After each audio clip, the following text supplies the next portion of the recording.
असुर लोग आकर के रहना शुरू कर देते हैं। तो आसुरी शक्तियां वहां आकर के विद्यमान हो जाएंगी, दैवी शक्तियां वहीं नहीं आ सकेंगी। तो ध्वज तो शिखर के ऊपर ही चढ़ाया जाएगा, शिखर अभी बना नहीं, इसलिए ध्वज भी नहीं लग सकता। तो बिना ध्वज के मंदिर में प्रतिष्ठा करने का परिणाम यह होगा कि ध्वजहीन असुरावासमिच्छन्ति ध्वजहीन सुरालय।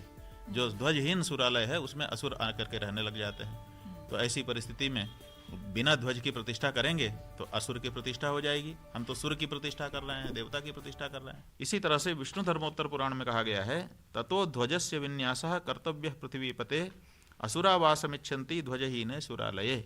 इसीलिए मंदिर पर जब मंदिर पूरा निर्मित हो जाए तब उसमें मंदिर में प्रतिष्ठा करे और फिर ध्वजा लगाए।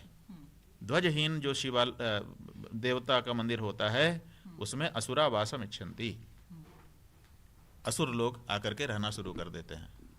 तो आसुरी शक्तियां वहां आकर के विद्यमान हो जाएंगी, दैवी शक्तियां वहीं नहीं आ सकेंगी।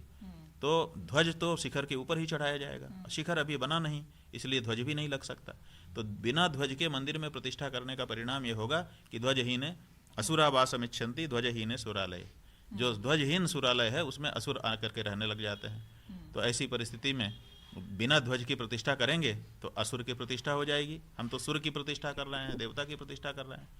ऐसी परिस्थिति में इसी तरह से अन्यत्र भी कहा गया है। ये जो है विष्णु पुराण में लिखा है, विष्णु धर्मोत्तर पुराण, विष्णु धर्मोत्तर पुराण में ये लिखा हुआ है।